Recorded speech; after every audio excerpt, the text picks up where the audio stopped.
Hello everyone, and welcome back to part 2 of the unboxing of the Crusader of the Realm edition.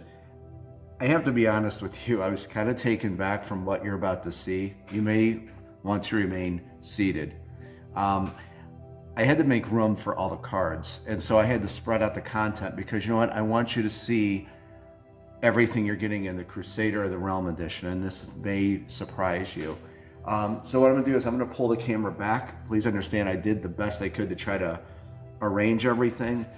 And let's just go over this real quick. So here is everything for the Slayer. Oh gosh, we're gonna need another table for that. For the Crusader of the Realm edition. And hopefully this doesn't look too disheveled to you. As I did the best I could to arrange everything. We're going to go over all the cards. I want to point something out also. Tons of decks of cards in the game, and there's some dice. That's what I want to talk to you about. And here's just all the boards. I just put them here so you could see everything. This is everything we looked at prior. All the punch boards. There's the village board. So when you take it all in, if we can get everything in, that's everything you're getting in just the Crusader of the Realm edition. You can see you are getting a ton of content. And I'll tell you, as I've always said, I was very passionate about every single inch and piece of this game, okay? So, where do we start with? Well, let me start with this. These are the dice you're going to be getting. And I want to point these out to you. Just very quickly, put that there. Again, I hope you're excited. I'm excited for this. I'm just happy to, you know what? I was happy to show you all this. What you're getting with the Crusader Realm Edition. And I have to say, really, and I think you'll have to agree, what an incredible job Kyra, our production manager from WinGo Games, her team and everyone, the engineers, to be able to put a game like this together. It was just, I was there every step of the way to help them with every way I could. But man, you got to give credit where credit is due. Just the cards and these punch boards and just putting the box together, everything, just magnificent job. It was incredible. Thank you so much, Kyra, and everyone at WinGo. This was an incredible feat. Also, I want to tell you something I was very happy about. I don't know who to thank, maybe Kyra. The last edition, when we were doing when you get all your cards, like you saw, everything was just put together. I mean, like mixed together. There was blessing cards mixed with treasure chest cards, and some loot cards were mixed in with minion cards. You had to put everything out, and that's what I was prepared for. I am very, very happy to report, and I'd imagine these are going to be in the mass production copies. Everything was in order. It was so nice just to open it, and everything was pretty much all stacked together. It made the job much, much easier. So thank you so much to WinGo Games. Really, just an incredible feat to put this game together and then have everything, all the cards together. Because you can ask anyone from that first edition, and I'm telling you, for me, it was a lot to take all these cards and sort them out to the right stack. So it was nice to see everything in order. Okay, now this dice. Warfare dice, D6, D12. I'm just going to run through this. Hopefully you know a little bit about this. Physical warfare, ranged warfare, arcane warfare, mythical warfare, spiritual warfare, chaos warfare. It's one of the things I wanted to address in the game is true party building. And I'm just going to grab Zeke here. I know we're kind of derailing here just a bit, but this is something I wanted to address in the game, and I just want to show you. In the land of Avalon, there's these 6 different warfare types. Think of like in our world, we have like street fighting and judo and karate and taekwondo, so on and so forth. So in Avalon, notice here's with the colored dice, here's the same symbols. Physical warfare, ranged warfare, arcane warfare, mythical warfare, spiritual warfare, chaos warfare. Very easy, right? Just the color of the dice match that. Well, every hero, like all of us, we have strengths, we have weaknesses. Take Zeke, for example. He's very great. Now, what you can do is see how that says +3. That means when you roll the Arcane Warfare dice in combat, you could add +3 to that. He's acclimated in Arcane Warfare, but because he is a wizard, Chaos Warfare, that's a -2, meaning if he has to roll the Chaos Warfare dice, you guessed it, you have to deduct 2. He's not acclimated to that. Now, I don't have his hero card here. We're going to be looking at those in a second. But it's the reverse for Mahaliak, our barbarian. He excels at Chaos Warfare. I think he has a +3. You could add that to those dice. But in Arcane Warfare, it's the exact opposite. He has a -2, meaning, he's a barbarian. He's not acclimated at proficient at using Arcane Warfare. See what I mean?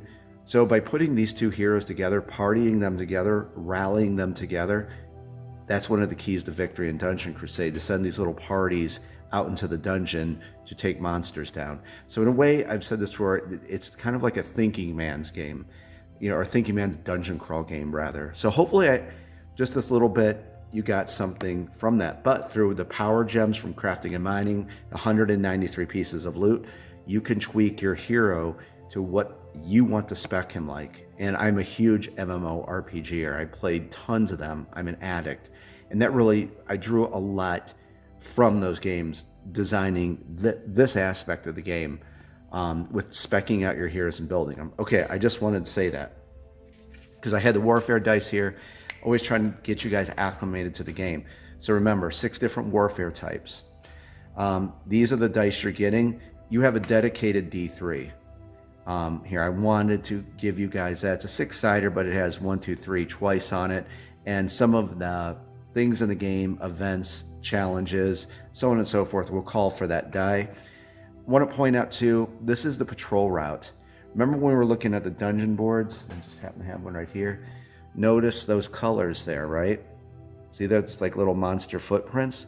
That's the patrol route system. So you use this dice, that's how monsters move, and they have, so many movements. So like if we rolled, okay, that came up purple, that monster, say it had 7 movement, it's going to move 7 on the purple patrol route. See what I mean? So it's going to go kind of that way. And all this is networked together. So it's going to go to this spawn point. Sorry, it was upside down.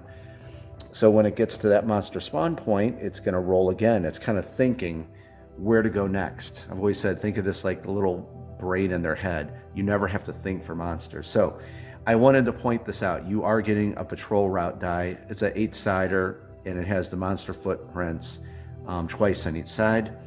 And then this is an add-on, and you get one of these in the Slayer of the Realm edition. But this is the skull, the classic skull design that I love. So same thing, but it just has skulls on it. So there is an add-on for that. But with the Crusader of the Realm, you're getting all of these dice. Wanted to point that out. Okay, I think that was it. And now let's, I think we're just going to, I'm going to try to make some room here, and we're going to go through these cards quickly, and I hope you enjoy this. I'm just going to point it down here. We're just in a chaotic Crusade mess here, but I hope you like it. Here is Albus, Fetch Hound. Remember, all heroes go up to level 3, so we can look at Albus's card real quick, and backstory. For what I wrote about them. All heroes have backstories, and they can level up to level 3. See, that's how that works. So we'll look just real quick at Zeke's card. There's his level 1, 2, and 3 card right there. Same story, backstory on them. I'm not going to keep flipping them, but just so you know. So there's your Zeke. Utar, wizard. Here is Halum. Ganimar, our rogue. And actually, remember we were talking about, take a look, remember lockpicking? We were talking about that lockpicking mechanic. Right, there it comes into focus. So +2, I thought it was 3. But as she goes up, it's going to increase and get a little bit better with their attributes. These are all their attributes here: strength, willpower, agility, wisdom, so on and so forth. So she could add a +2 to lockpicking. And there's her warfare types. Okay, so there's her. And here's Sir Brennus, our knight hero. He kind of excels. He's very proficient in physical warfare. You're going to find that each hero is very good at one warfare, kind of middle of the road in a few others, and pretty good in another one, and not too good in a few others. So there's Sir Brennus, Cadron. Here's our cleric hero, Faith. Freddie Lopez, amazing. He did all of the art for the heroes, monsters. He did a ton of stuff for this game. Health track, essence track. That's where you're going to put your white card clips. It's very nice. There's your cleric hero, Faith. And here's Maheliak, and this is what we were talking about before. Remember what I just said? There it is. So look, +3 to Chaos Warfare, the black dice. So you can add a +3, but where Zeke was very proficient with Arcane Warfare, Maheliak is not. You would have to -3 from the Arcane Warfare dice if you were in combat with a monster that was versed in Arcane Warfare. But remember, through speccing out heroes with loot, power gems, so on and so forth, you could create him, or spec him out to be strong in Arcane. It's all up to you and how you want to build your heroes in Dungeon Crusade. Okay, then finally, my favorite hero, and the one that Freddie did like a dozen revisions on because I wanted Enwyn Shadowleaf to look exactly like this. Perfect. So she is our archer, and she has some awesome special abilities. So as you can imagine, ranged warfare, remember that is your blue dice here, she excels at ranged warfare. Not too good with arcane, really not good at mythical. But like Halloum, we just looked at, our rogue, she is a +3 with mythical. So hopefully you can see how you partner certain heroes together and build a very effective party for taking monsters down. It seems like a complex system, but once you, hopefully just from that, you get it. Okay, that's it for that. What are we going to look at real quick? Well, I think we should just look at hero special abilities real quick, since we already looked at those. And each one has 3 special abilities. I won't go through all that. I'll leave that a surprise for you. 3 special abilities. They can be leveled up to level 3, and they also, each one has counterattack. So there's one tactical warfare with Sir Brennus, our knight hero. Set that over here. Here is Zeke's. Again, I hope you like going through all this and taking a look at everything. There's counterattack right there. Arcane barrier, flaming orb, magic missile. Oh, there's that. Where's this at? Pickaxe. Okay. So there is Zeke for you. And very helpful special abilities. Here's your cleric hero. She has blessing and holy damage. And there's her counterattack. She has one more there. Oh, divine healing. And remember, there's the 6 expansion heroes, and there's a priestess named Jorah Oakheart, and she could throw down some massive heals. But she's got some pretty good ones too. So there's Faith, and my favorite hero, Enwyn, dual shot. Same thing, 3 special abilities leveled up to level 3, pinning shots. There's a really good one, or long shot, and that's a really good one. And let's take a look real quick at the back. I described this all before, so real quick, that's how much to acquire this from the academy and the village. You're gonna have 3 life force. Think of life force as XP. So you gotta pay 3, wait, is this level 2 ability? Oh, this is a level 2 ability.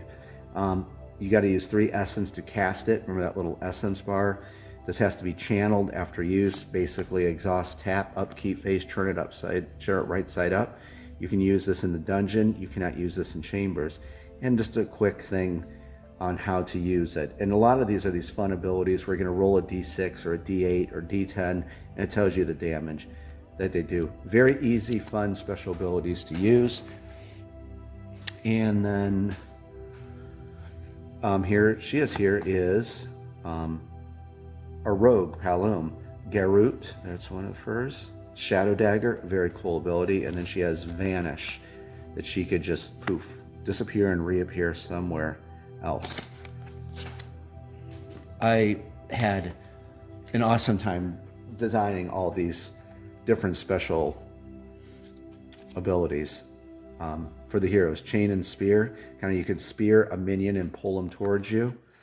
Chain and spear. There is frenzied charge, and then intimidating shout. You can debuff a monster's warfare values with this.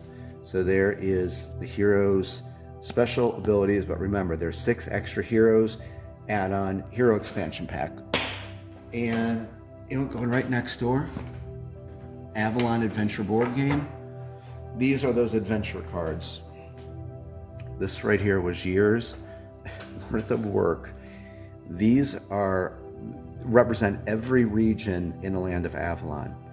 So, and these are of course double-sided, and this is really where I did a lot of the world building and lore. You can find treasure in this game. You're going to meet a lot of NPCs, factions, and yes, these are double-sided. And you know what, just real quick, this is kind of how this works. So if we ventured into the Witherbrook Forest West, you're going to notice here, and this follows suit with all of them, but all these are unique. So whatever location we were at, that's kind of, I wrote very thematic about that location. 1 to 2, you're going to roll, basically, if it's an unexplored area, if you're freshly going into a region, there's not one of those red tracking tokens, you're going to grab a D12. Very easy game. There's tons of playthroughs of this game. You're going to roll a D12. 1 to 2, it's going to be a battle for this particular place. 3 to 4, this is going to happen. So just know, like 1 to 2, 3 to 4, something bad's going to happen. Usually 5 to 7, that's just some like flavor text to tell you more about Avalon and what the heroes see. And then the higher ones here, 9, 10, 11, 12, but you'll see some different entries too. Those are when your heroes are going to find some type of reward, gold, healing potion, or rejuvenation potions, a piece of loot. You're going to find the treasure chests. There's bronze, silver, and gold, better loot as they go up. So your heroes can find treasure chests. That's kind of how this system works. But this is the strategy of the Avalon Adventure board game. If you journey back into a region where there's one of those red tracking tokens, think of it as all the good stuff is gone. It's been farmed already. What you do then is you're going to roll a D6. You don't roll a D12. And then, there's a greater chance of something bad happening. So that's kind of like the strategy of the game. You really have to plot your course through Avalon to find those runes of eternity, and you really don't want to go back to an explored area. You always want to go to an unexplored area. So there's a little bit about that. What is there? 52 adventure cards, unlimited replayability, and I think you're really going to enjoy this game. I recommend starting out with the Avalon Adventure board game. Okay, moving right along. Again, I hope you're enjoying this deluxe unboxing. I don't think we're going to go through all of this like we did with the Slayer of the Realm, because we're already looking at here. But like for the heroes' special abilities, the expansion heroes, of course, we'll take a look at that. But we're not going to look at the 6 iconic heroes because we already looked at them here.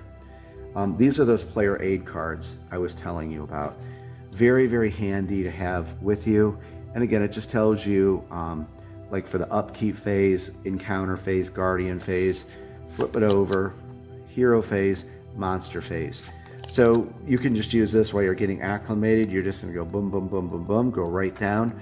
When you get to the end of a monster phase, back to the top of the next turn in the upkeep phase. Very, very simple.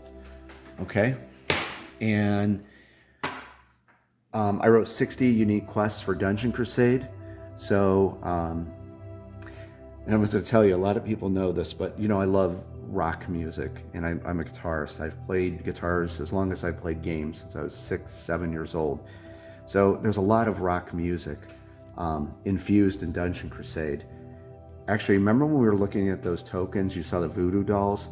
That's what this is about. And what inspired me to write this quest, go and listen to this. I love Randy Rhoads, the guitarist. I love Ozzy Osbourne. And there's a song off Diary of a Madman, a totally kick-ass song called Little Dolls.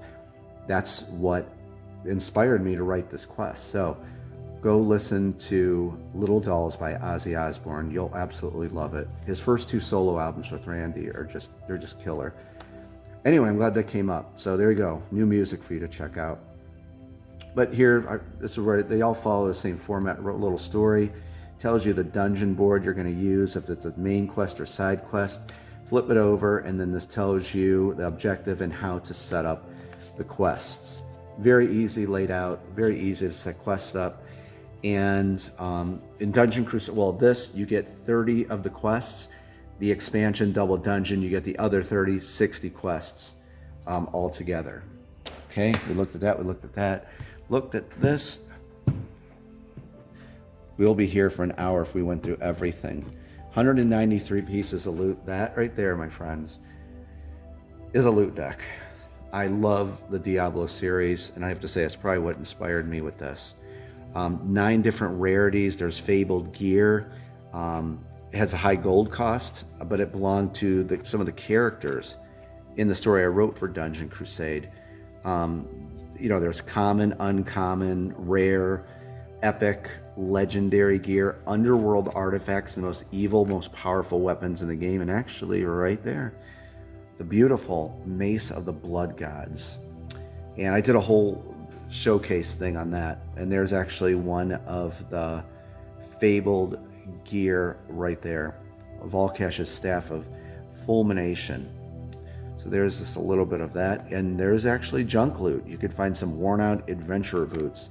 You're not guaranteed to find shiny loot every time you kill something. So as you can see, there's just a ton of stuff. That's, remember Lord Blackhand? That's his weapon I designed for him, and of course painted by Sean Ellis. The Trinity of Anguish. If you have this thing, you can lay down some serious ponage. Thieves Guard. There's everything. Everything you'd want, how to spec out your heroes. And actually, that's what I was talking about. Remember the power gems and those sockets? There you go. That's when you can craft power gems for mining and crafting and plug it in to that. Okay, so there's that. Staff of Destroyed Worlds, legendary. So you can see it follows like common, white, and then there's green, uncommon. Rare is blue. Epic is purple, and legendary is orange. And black level is your underworld artifacts. Tons and tons of loot in this game. Okay. I don't really want to show you this because I want to keep these a surprise. This is the Ultimate in Risk and Reward, the treasure chest deck. There's 30 unique treasure chest cards. Maybe I don't want to give it too many spoilers.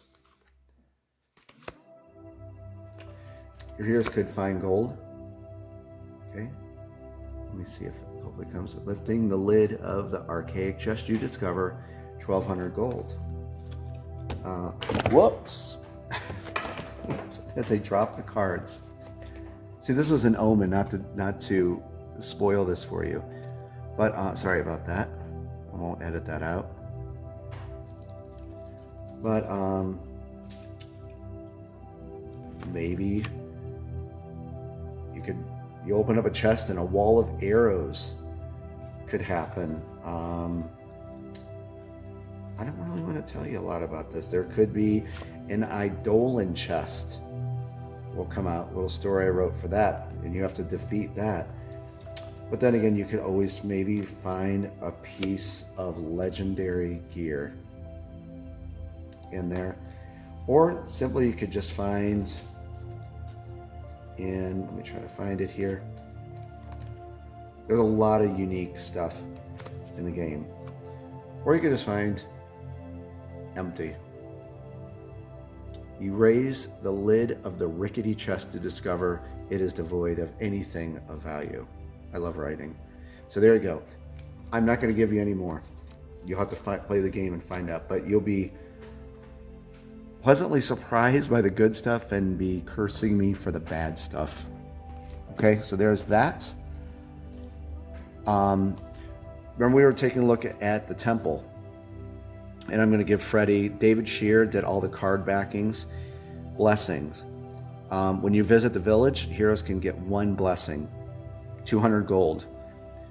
You never know what you're going to get. You can only reveal blessings when you go back into the dungeon. You cannot reveal them in the village. The blessing is revealed when you go back to the dungeon.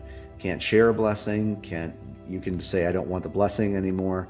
And then when you go back to the village, you can get another one. There's angels that in the game. Freddie Lopez, amazing artist, gave him the idea for the angel, stained glass and back, and he just did an incredible job. So Angel of Vengeance, there's the Angel of Luck. I'm not going to tell you what they do. How about that? Different variations, as you can see, of the angels. Angel of Healing. There's different levels of angels. Angel of Essence, Angel of Swiftness, a few different variations, but then, Angel of Essence, there's another one, but despair could hit. Sometimes your prayers aren't answered and your blessing was for nothing. So, and I wrote some very, very sad lines for you if despair hits. So that's a little bit about the blessing, but you can get one, you can pick up a blessing from the temple in the village. Like I said before, here is the pickaxe, and here's what I was talking about on the other side. You're going to use this white clips, and then every time you strike the ground, you have to roll a d12. So if a 12 would come up, you'd have to lower it. That's from like hitting the ground with it. So if it ever gets down to dull, you have to have the blacksmith resharpen it. Just a cool little degrading system in the game, and pickaxes cost 200 gold. Moving right along, Celebration Day gifts. I'm going to keep these a surprise. All you know right now is you could get a big thank you, but the villagers, you get this when you go to Celebration Day after you complete your quest for a quest table. There's some unique stuff that the villagers may give you, so that's just a little bit about that. Secret rooms. Secret rooms. If you can open a secret room, there's a chance that you could get a treasure. You can find a treasure chamber.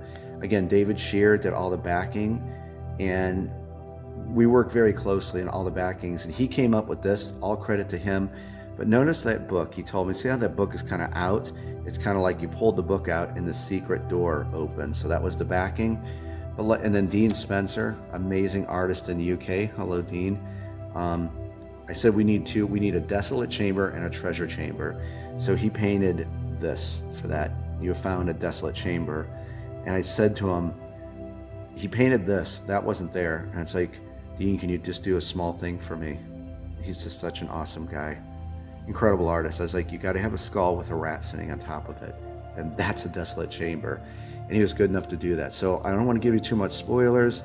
There's some good stuff in treasure chambers. So if you find a treasure chamber, there you go. There's 1,000 gold. It's incredible art, all these artists. So there's a little bit about the secret room deck. Still more cards to go through. Hopefully we don't got to roll this into a part 3. These are the recipe cards. Remember, from mining and crafting, you're going to find different minerals. There's Zoltanite and Moonstone. Those are the two main components. This directly was like from my playing MMORPGs. 6 precious stones, and they kind of followed that with the warfare types. Like there's amethyst. You know, this recipe here is calling for 1 moonstone, 1 zoltanite, 1 amethyst. Blacksmith creates it, and like you saw that socket, so it created a amethyst prowess gem. Once you plug that in, you could add +2 to your mythical warfare rolls. See how that works? So you can see there's tons of different ways to customize your weapons and gear in the game. And there's stuff even for armor here. There's stuff that'll actually enhance your lockpicking to give you more attempts. So tons and tons and tons of different recipes I created for you with the mining and crafting system. Remember we talked about afflictions. Kind of follows those warfare types. There's all these, we won't go through all of them. Blurred sight for ranged, bleeding, physical affliction. Remember, you drink a elixir potion, and that's how you cure a hero of afflictions. Even if they have 3 or 4 of them, hopefully don't have that many, 1 elixir will purge all afflictions from a hero's body. And the smallest thing in the game, there is your Scalable Difficulty reference card. This will help your level 1 and level 2 heroes with the trap treasure chest deck, the encounters with the challenges and events, and a few other things. So you get to deduct some values off those cards. And this, again, this balanced the game so greatly. You don't have to use this. If you want to go hardcore and just roll with those values on, whatever it says, hey, go for it. But this made the game just very, I guess, more enjoyable, more balanced. So there you go. There's your scalable difficulty reference card. It's pretty easy to remember. -6 for level 1 heroes, -3 for level 2, -0 for level 3. So there's that. Tavern Tasks. Before a game, you randomly select a Tavern Task. In the rules, it says randomly, but if you just want to pick one, go right ahead. And we do have that new one in there. Here's like one right here with Father Jova, one of the characters in the game. The Skulls of the Dead. He'll give you some reward if you do this. These are optional. You don't have to complete these. There's Charcy Sibrai, captain in the Maidens of the Witherbrook Forest, another faction, a good faction in the game. The Rise of the Crimson Tribe. This is a fun one. Simon Ashbourne, treasure hunter. He wants you to collect treasure chests, tokens, for his wife who collects treasure chests and all this different heirlooms and artifacts. This is the new one right here, the Trouble with Traps. So you're going to get 7 Tavern Tasks, and you can only have 1 per game. This is where Captain Briggs is asking you to disarm traps in the dungeon, up to 10, and you'll get some reward for that. So there is Tavern Tasks right there. Mining and the mining deck. There's a lot of mining cards. Like I said, there's all this different stuff in here. Your heroes could find pebbles. There's some of the precious stones right there. There's jade. There was iolite. There's ruby stone, obsidian. There's obsidian right there. So sometimes your heroes will mine and they'll just find dirt and pebbles like that right there. So tons of different things to find in the mining deck. So there's a little bit about that. What next? Traps. Trap system in the game. I definitely want to keep these a secret. Incredible. There you go, David Shear. That's the backing for your trap cards. And I'll try to... There's like one of the traps right there. Watch your step, where spikes have erupted out of the floor. Dean Spencer, I had this vision for this retro style art. I did not know it was called line art. And I was up late one night, this is years ago, and Dean had posted some line art. And instantly I was like, oh my God, that's exactly what I want for the traps in Dungeon Crusade. And I emailed him immediately, sounded like a crazy person, said, please, would you want to work with me on this game? Amazing artist. So I don't want to show you too much because I want to surprise you, but there's a cool one here. For all of you people who love spiders, there's Shadow Dwellers. Lair of the Shadow Dweller, where your hero falls through a floor, and there's this huge Shadow Dweller. And again, it's just, I love retro stuff, and Dean, I mean, it's just amazing how he did that. So there's another trap where your hero falls to the floor, and you have to use one of your arms to slay this Shadow Dweller that's coming down at them. So there we go, traps in Dungeon Crusade. The massive encounter deck. I wrote 89 unique encounters. Everything has unique art on it for you. I think it would be lame just to have a card with no art on it. And real quick, we'll just touch on this. There's environment cards, kind of have a green background. Challenges, I loved writing challenges for the game where you get to select a hero. And I'm really trying to keep this one secret, or all of them. But your hero has to open those coffins, and something is inside the coffins. Those have a red background, and then there's blue ones that are events, and then finally interludes. And those are just like nothing really happens, just kind of breather for the heroes. But you create a deck of 40 encounter cards randomly. So you always see a new encounter deck, but you use the 10 interlude cards with 30 of, the other variation of them. So you'll always see a different encounter deck. and it almost makes like a narrative or a story in that. So there's that, and trying to hopefully fit all this into one video. Okay, I think we're up to monster cards, and then we'll close it out. 3 different kinds of monsters in the game: minions, champions, and let's not do those first. Let's do minions. Minions traverse through the dungeon. There's minions, champions, guardians. And where do champions reside? Chambers of the dungeon. You're right. Level 1 minions, these traverse through the dungeon. Blackwood Prowler, there's 10 different ones, but there's 3 in each group. So like, oh, that's perfect. So see, notice that like the Shadow Servants here, red and green are elite ones. Blue are the normal versions where I wrote the origin stories for them. So, so there's that. And then they just go up, and they're color coded to, they get stronger as you get further along in the game. So the same minions, but they get stronger. Level 2, and then finally level 3 minions, and they are pretty tough when you get up to there. So that. Okay, let's talk about champions real quick. Unlike the minions, Freddy Lopez, again, all of these, every time they go from level 1, 2, 3, and 4 champion monsters, but they all change. You're not going to see the same ones. These right here are dual monster chamber cards. And you're going to notice these skulls get more evil as they go up. I'm going to recommend for you to take these things out for your first few games, because what this is it's a dual monster chamber, meaning your heroes are going to have to fight not 1 but 2 champion monsters. Very challenging. I would definitely remove these for your first few games. But we'll just go through these normal versions and elite. Elites have special abilities. You can tell by the stars. Silver Star is just normal versions where I wrote the origin stories. So all different types of that. She is very tough. The elite vampiric assassin is very tough with her special ability, Fresh Blood. The afflicted, Black Hand Sniper. So tons of different ones. Monstrous Spider, Sister of the Faith. The Faith is this evil, very evil religious faction in the game I created. So there's your level 1 champions.